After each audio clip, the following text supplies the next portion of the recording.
Okay, now we're looking at Julie's thread.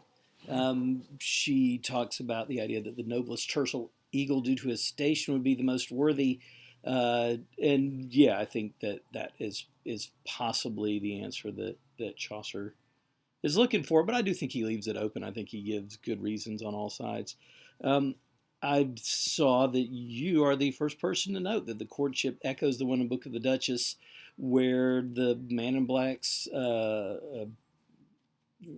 eventual wife asks for a year to make sure of his intentions, and that is the traditional period, and that's the most concrete echo between the two poems. Although just the whole situation in general of love and courtship is an echo in there. The two different places, the different inscriptions were sort of like descriptions of heaven and hell. Yeah, I think you're right, and we've already mentioned the parallel with Dante, but I think the other description is of right of at least of an earthly paradise, if not a heavenly paradise, and the idea that love can engender these two extremes. Number three, the end of the poem indicates to me he's still not learned anything about love. As he says, I woke and I took other books to myself to read upon, and I will always read until I dream something that will make me do better, that I'll fare better, probably in love, I guess. And so I'll not stop reading. So, yep, he's not given up. You say, I'm sure the Battle of the Birds did little more than confuse him, and I think you're probably right. I don't think it was a time of certainty of any kind. The separation of the social classes, yes, exactly. And y'all have mentioned the word serf on at least a couple of occasions and maybe more. And it's interesting because we're moving out of that system. We're moving out of a feudal system and we're moving into a sort of a capitalistic system. And we'll see that reflected the most convincingly in the Canterbury Tales. But Chaucer himself was a middle class person, as you know, the son of a wine merchant. So he's looking at a change in the social order, and I think he's trying to reflect it in different ways. Number five, you you say you were not well versed in poetry. Haha. Yeah, I don't think you necessarily, just because you don't necessarily know the technical terminology, although that's something you are going to want to learn. I think you can hear the difference. I think you can feel the difference in sophistication, even if I don't know the names of the components in my color television. I might can tell the difference between a good picture and a bad picture. So don't get down on yourself for not knowing these things. But on the other hand, this is the time when you will learn those things. So that's good. Um, yes, he seems to be more succinct. Right, he's not rambling. He's not going off on these digressions that seem to be pointless, whether or not they are pointless in all cases. But here, everything seems to serve a purpose. Uh, Interesting, you say he uses more of his own talent rather than drawing on the works of others. I don't guess I've talked about this much, but in Chaucer's time, originality is not necessarily seen as a virtue. If you write an original story, it may be because you weren't skillful enough to adapt one of the great classical stories. Chaucer himself, in Troilus and Cressade, which is not something we're reading, constantly refers back to the book of Lollius, as Lollius has written, Lollius. And as far as anybody anywhere can tell, there is no Lollius. There's no works. There are no works of his. There's no reference to him by other authors. And we think that this is Chaucer just kind of making up an authority to base his story out of. Marie de France does the same thing when she writes in a couple hundred years earlier, where she's citing these old Breton folk tales and stories and writings, and there probably weren't any. So it's a very modern thing to impute a lot of value to originality, whereas, like I said, in Chaucer's time, originality was not necessarily held up as the best thing. So it's interesting that and I mean, I do agree that he's using more of his own sort of plotting, and he's using a lot of allusions, but he's maybe interweaving them better. But you see this as a virtue and a development of maturity as a writer, and I probably would see it the same way, but I'm not sure that Chaucer would see it that way. So it's an interesting instance of kind of balancing 21st century values on top of 14th century writing.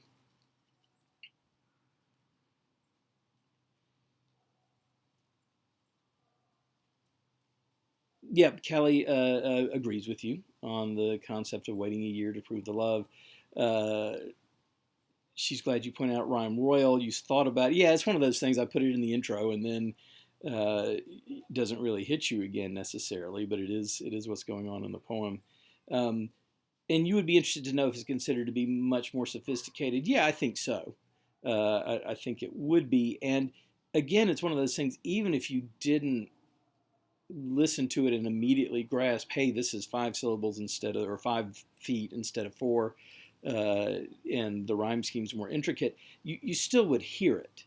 If you listen to a piece of music that's got a more sophisticated structure to it, even if you can't tell me about the key change or the syncopation or the ground bass in it, you can recognize that there's something more going on.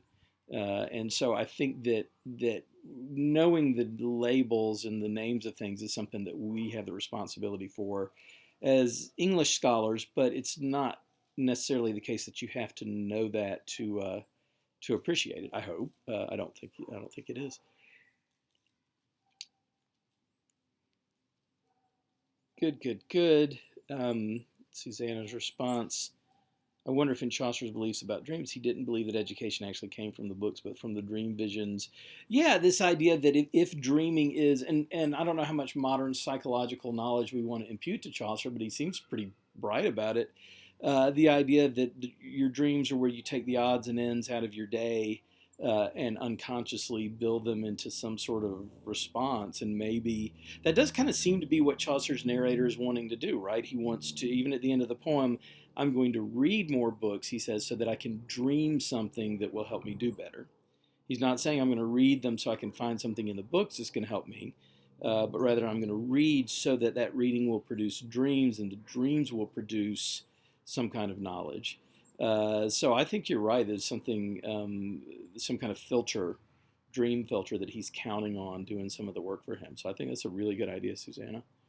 Um, he is more succinct. Yes, it is. And if you will even count the lines, I think this is maybe, what, a third of the length of the House of Fame. But it gets as much literary work done, I think, as that poem does. So, yeah, he's certainly more sensitive to being brief. Yep. Yeah, and I think right. Sarah says I think that you were smart to think of status, which is of great importance in Chaucer's day, and right. I think so. I think to be thinking like a 14th century English woman, that is probably what you would think. The funny thing is we still regard status pretty highly today, but we pay lip service to the opposite. We sort of say, well, you could be born in a log cabin and be the president, and you should marry someone even if they didn't finish high school because it's what's inside their heart that counts and things like that. So we pay a lot, and certainly because we're in the United States as opposed to being in Europe. Uh, Nevertheless, I think we do pay that much attention to status, but we don't pay lip service to it. Whereas I think in Chaucer's time, it was perfectly acceptable to use it as a social selection mechanism to say, all things being equal, I choose the person who ranks higher. And I don't think now we would look down upon that because we have kind of a democracy complex that we are playing through. Whereas I think back then it wouldn't even occur to them that it was appropriate for someone of a lower rank to take the mate of someone who was of a higher rank.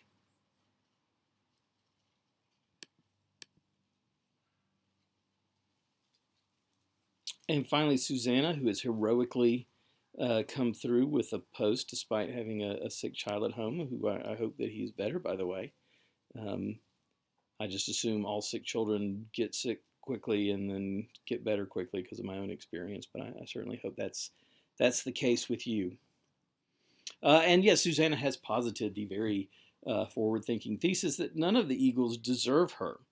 This is going to come up, I think, a lot in the Knight's Tale, which is the first of the Canterbury Tales that we will read, where there are two cousins who are knights, and they're fighting over the same woman. And the woman says, "I don't want either of them. I want to serve Diana, the goddess who we saw earlier in this, and be chaste and be on my own. I don't wish to be with any man." And that is not even given 2 seconds of serious regard as a possible option. So I think, while I think you may well be right that none of the Eagles deserve her, uh, that it doesn't matter. She's eligible. She is important politically, apparently, in the world of birds. She is lovely. She is eligible, and all of these things. And so I don't think she gets to um, not take one now. She said she wants a year, but I think that that's going to be interpreted pretty strictly as the idea that she absolutely has to choose at the end of the year. And if you think about the idea, it's not so much as one of your friends saying, "I don't wish to be married," and you would honor that in her without question. Imagine a princess of England. Imagine, sort of a queen saying, "I'm never going to marry." And you think about Queen Elizabeth I during Shakespeare's time and the kind of furor and outrage it caused when she chose not to get married. Although, of course, her choice not to get married in most ways paid off pretty handsomely, although in some ways ended up being detrimental. But for the most part, that's how she held her country together. But that was new, and that's after Chaucer's time. It's not gonna. I don't think it's gonna be in Chaucer's mental vocabulary to even have the thought that it would be fine for her to choose not to marry. Now, had she chosen religious vocation, I think that's the one possibility that we're looking at here. Had she chosen to become a nun, and I'll talk about that in some detail, especially when we get to the general prologue of the Canterbury Tales, to talk about the prioress and the things that might enable you or compel you to be a nun in the Middle Ages. But I don't think she has any of those things going on. So yeah, and you, I mean, you may be right that none of them deserve her, but I don't think anybody in Chaucer's world is going to be willing to say that. She's not going to be an independent gal and get an apartment in the big city and work her way to the top of the newsroom or whatever we would want to see in a 21st century sitcom. Um, the two inscriptions indicate the different results love can have on the one who is the servant of love. And this doesn't apply to Chaucer. And you're right. And it's funny because at some places he does use the language where he sort of calls himself love servant, but at the same time, he's love servant in a spectator sort of way. He's a fan, but he's not a player. And so, yeah, it doesn't apply to him. By the way, another echo of Dante when Dante, who is his own narrator, is led to by the spirit of Virgil to Inferno, and he's afraid to go in the gate that has the "Abandon all hope" inscription on it. Virgil tells Dante, "This doesn't apply to you. It doesn't really matter with you because you're not dead." And I think that Chaucer is using I think he's alluding to that in the idea that he can go through that gate without going through either the good or the bad outcome because he's not a player in the game of love. So, like Dante, the inscriptions don't apply to him, not either one of them. So, good. Number 3, I don't believe the narrator comes away with a certain thing. Yeah, I can't imagine that he does either. He learns that it's confusing. So again, the only certainty he has is uncertainty. Yeah, the image of Cupid as a sniper, right? We tend to think of Cupid as being, because he's the baby, and traditionally in art, he's the baby, and we think of him as being harmless. But he's a sniper in a war, right? And the war of the battle of the sexes, the war of men and women. And in classical tradition, and I don't know about medieval. I mean, it's kind of undergoing a change because we're getting into some more romantic literature. But certainly in classical literature, in Virgil, for example, you don't want to get hit by Cupid because it's not just love. It's this sort of crazy, blind, self-destructive love that you're going to get into. It's going to be Dido's love for Aeneas. It's going to be that kind of thing. So Cupid is kind of sinister. Like I said, we really cutened him up and we put him on cards and and stuff like that. But I think certainly in the classical period, he's going to be looked at with a little bit of fear. And Chaucer's kind of playing with that image of him. Um, and we still today, there's a great song by Elin Jewell. This is a digression. You don't have to listen if you don't want. But I can't remember what, I think the song's just called Bang, Bang, Bang, but she runs into Cupid at a gun show, and instead of buying a nice little pistol or even a rifle, he buys a sawed-off shotgun, and she says, "How can you aim with that?" He says, "I don't take aim. I just bang, bang, bang." With the idea being that love is just it's a cruel massacre, and he's not aiming in particular at anybody. He just shoots as many people as he can. Anyway, it's a good song. So going back to the Temple of Venus. Yeah, the Wall of Fallen Virgins. I like the way that you've termed that, the Wall of Fallen Virgins, where you've got the broken bows mounted because, and again, we'll see this a lot in the Knight's Tale. Diana, the goddess of chastity, is also a hunter. That's what she's famous for, and so the women who tried to serve Diana were huntresses, and they would have a bow, and the broken bow represents their broken vows, their broken chastity. So yeah, it is kind of and it's interesting too that the bow represents Diana, but the bow also represents Cupid. So it's almost like a war of archers against each other. So yeah, Cassandra wasn't mentioned. Chaucer's got a pretty good list, but he's got so many to draw from. It could have gone on infinitely if he had so wanted.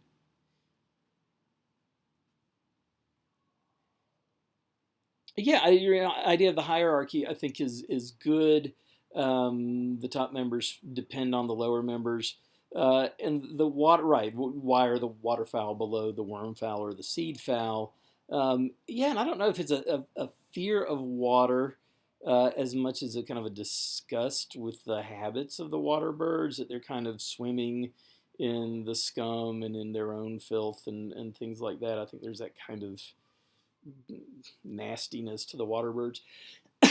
I am horrified that you saw a killer whale eat a pelican at SeaWorld. I'm so glad my children didn't see something like that ever. And hopefully they will not. You should make SeaWorld pay for your therapy for that. That's awful. Um, Book of the Duchess and Parliament of Fowls. How are they together? Love can affect the human heart in a negative way, but also a positive way. I mean, in Book of the Duchess, at least there's the promise. In Book of the Duchess, the past was happy and sunny. Um, the Parliament of Fowls promises a future, hopefully, for one of the eagles that will be happy and sunny. So they're both in this sort of not at the zenith right now phase, but they also both promise and promise love. My wife is looking for a jacket for me, isn't that? That's very kind of her. I'll text her back in just a minute. Don't worry. So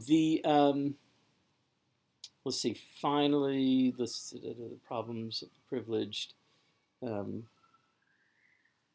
yeah, the narrator. We were constantly reminded, and maybe this is part of his sophistication, that the narrator is not a participant, and the narrator does seem to take a little bit more of a back seat here, I think, than he does in the first two poems that we read, and that is maybe Chaucer feels like that particular shtick is wearing thin a little bit. That the narrator's not needed to do as much sort of exposition and to tell you what to think. Rather, he is there to elucidate a little bit, but he lets the action, the scene take over and tell you what's going on a little bit more.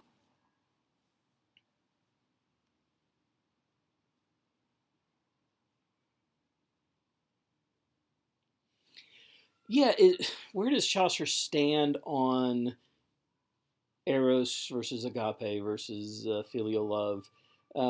I think family love is a different category for him. That doesn't come into most of what we've read so far. On the other hand, I think Eros versus agape, the sort of erotic love versus romantic love, or sort of a more charitable, charitas kind of love, is a little bit problematic, but I think in the real world is problematic too, right? I think that it's hard to separate your sort of wholesome and pure romantic feelings from the more physical ones, and that's part of the plan. You're supposed to have both kinds of feelings for the person that you love, and I think Chaucer sees that, but I think that as he sees that he sees both the separation of the two in the way that he talks about the anyway that he talks about sort of good love and bad love. But I think he also sees that they're inextricably going to be linked together, the romantic and the erotic, and that's what keeps it interesting, but that's what makes it dangerous. Love in mythology is not fair to his victims, and yeah, Chaucer is using martial imagery to do with love, and violent imagery, arrows and things like that. These are weapons of war, and it's almost a Darwinian way of looking at love. Sort of the survival of the luckiest and the fittest and the best looking, I suppose. Um, and right, we've got a lot of focus again on Dido as we always do, because she's emblematic of the what can go wrong thing in love. Good, Sarah likes your comments. I like that Sarah likes your comments. Okay, these were terrific as always. You guys are doing a great job with these discussions. I'm enjoying them a lot, and I'm learning a lot for sure. I'm thinking about things that I hadn't thought about before. So we're going to move on into the Canterbury Tales, and I think you're going to feel very uh, rewarded by those. I think you're going to really you've done some of the hard stuff as a warm up, and you're going to have a good time with those. So have a good weekend, and I'll be posting something pretty soon for you.